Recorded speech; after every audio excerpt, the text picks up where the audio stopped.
Welcome, ladies and gentlemen, to the Pro Wrestling Report. It's hashtag Feedback Friday, brought to you by ProWrestlingTees.com, where you can get all the greatest professional wrestling t-shirts right now. And today, one of you is going to be winning a t-shirt from ProWrestlingTees.com just by interacting with us. Damian Nelson sitting alongside David Hero. How are you, David, here on a Friday? I'm I love Fish Fry Friday. Are you getting ready for St. Patrick's Day, which is a big weekend celebration this weekend, leading up to Monday? No, of course not. I'm not Irish. You don't have to be. You celebrate Christmas too, don't you? Yes. And are you Catholic? No, but I'm Christmassy.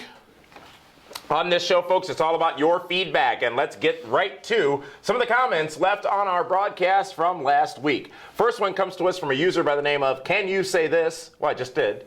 Can You Say This on YouTube, who says, and I quote, "We all talk about CM Punk leaving WWE, but you have not talked about where he could be going.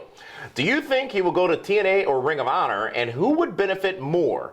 And would CM Punk make a difference in either Ring of Honor or TNA?" It's a good question. So if Mr. Brooks is gone from WWE, where might he pop up if he wrestles anymore? He's frustrated enough with the authority in WWE. I can't imagine him dealing with Dixieland in TNA Impact Wrestling. Or Dixieland. You know what I mean? I mean, I can see him going back to Ring of Honor because that's what he's comfortable with. But TNA Impact Wrestling, there's no way he goes there. Really? No way. No way. Impossible. He's a smart man. However, he doesn't need the money, first of all. And it could just be done. Match the million or so he's making, if not more, in WWE. Now, he's going to be on The Talking Dead this Sunday after Walking Dead. We're going to talk about that tomorrow on Primetime. It's our 16th anniversary edition of Primetime. 16 years? You don't look that old. It's our 16th birthday. Thank you for that comment on YouTube. Let's go to our next one, who comes to us from a user by the name of JMac, who says, and I quote, "I think the problem with many fans is that they believe wrestlers owe them more than the entertainment they paid for. Wrestlers have the ability to make career changes just like every fan that buys a ticket or pay-per-view. Appreciate what they bring to the show while they are around and then be like them and move on with your life once they are gone. If The Rock's dream of being a football player would have worked out, we as fans would have never seen the years of entertainment he did provide us. Believe it or not, there is more to life than wrestling." Well, that might be one of the most intelligent comments we've had on this show. I didn't even realize one of your aliases online was JMac. Well, now you gave it away. Really? Ever hear of kayfabe? Is there a disconnect? Do fans want more than the wrestlers? Of course, because we live in that self-entitlement era where everyone thinks they deserve everything and where failures are rewarded.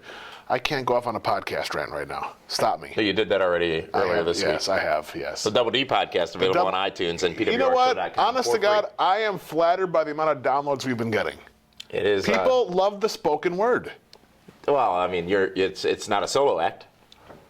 We are the spoken word. That's what I mean. You know what I mean? Thank you, J-Mac, David Hero, for those comments. Next comes to us from Malcolm Little, who says, and I quote, "I've heard interviews with WWE's current and former top card guys that the current talent has a fear to approach Vince McMahon and suggest or talk about their characters, even though Vince has an open door policy with talent and wants to discuss their characters with them.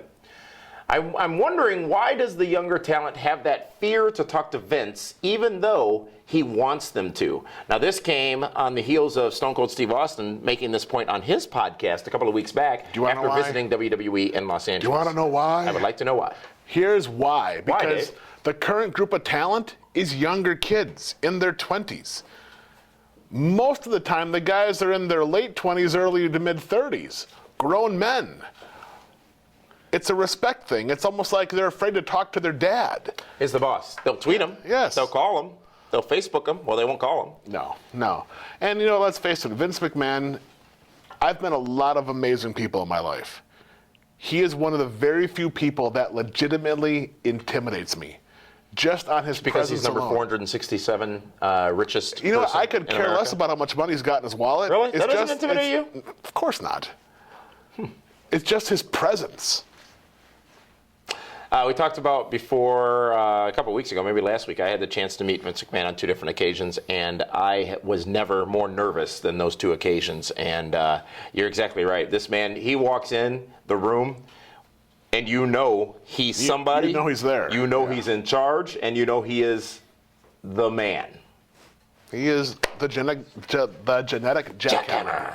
Next comes from Tyler Gregory, who, and I'll make this point, this was posted on our YouTube channel prior to Raw going on the air this past Monday night, where, of course, the Yes Movement came to full fruition, and Daniel Bryan got spots on the WrestleMania card. So, this comment, Tyler Gregory, before Raw, said this, and I quote, "They've been building up Daniel Bryan for redemption on the Authority since SummerSlam, my fellow Daniel Bryan fans.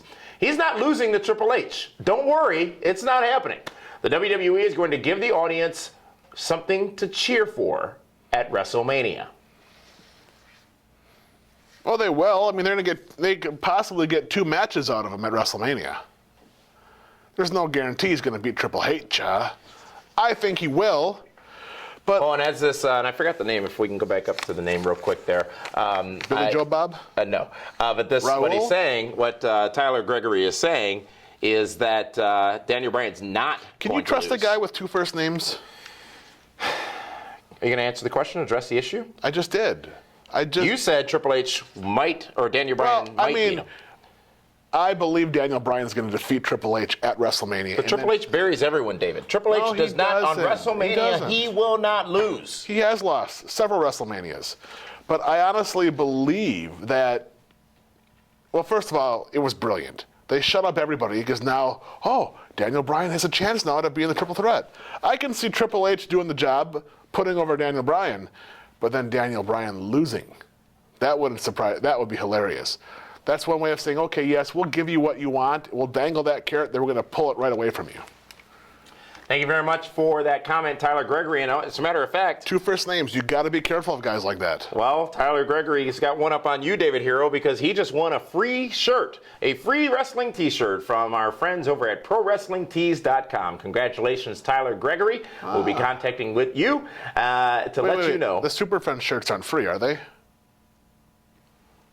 You can get that shirt and which shirt you're going to get. And every week, just by simply interacting with us, whether it be on Twitter, at PWR Show on Twitter, or on our YouTube channel, you answer the question. YouTube.com/MaxSports, we will go ahead and select one of you to win a free T-shirt, courtesy of ProWrestlingTees.com, each and every week. When they're free, I don't get a cut.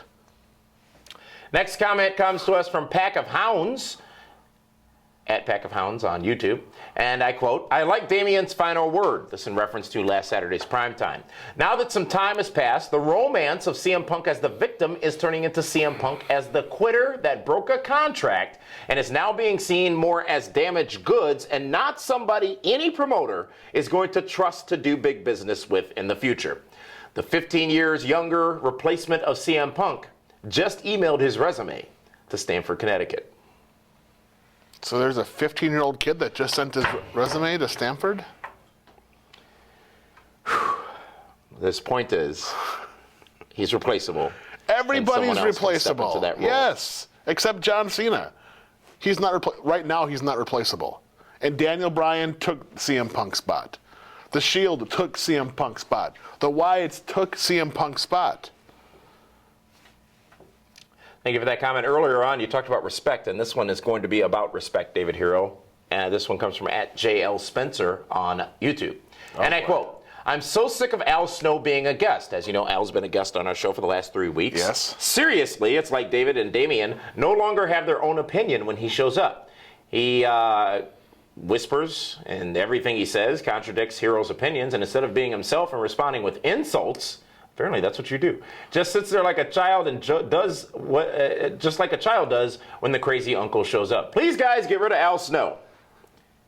No, we're not going to get rid of Al. Here's the thing, is Al and I have had those discussions where I have, and it never ends well for either one of us. Yeah. It gets into a shouting match. Exactly. And if that's what you guys really want to see on TV, that's fine. But Al Snow I have learned more in pro wrestling from Al Snow than I have anybody else. And he won't do it, but Al Snow can take credit for the people at top of the card in WWE right now.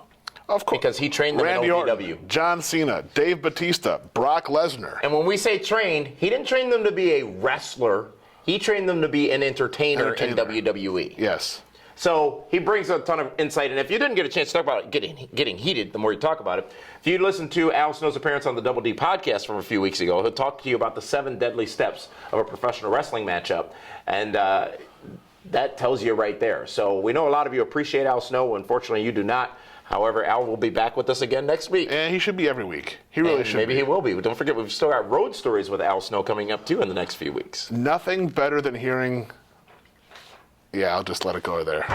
Thank you for those comments, ladies and gentlemen, here on Feedback Friday, presented by ProWrestlingTees.com. I should get a free T-shirt. Tomorrow night, David Hero, it is a huge show. It is our 16th anniversary. It's our 16th birthday.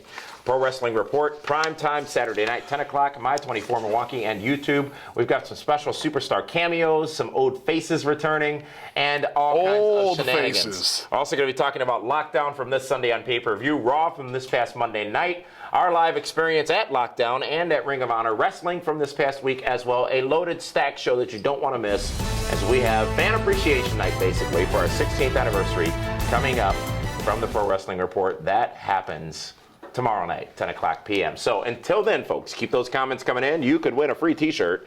And for that one, this is Damian Nelson saying thank you so much for tuning in. We'll see you tomorrow for Primetime 16th Anniversary.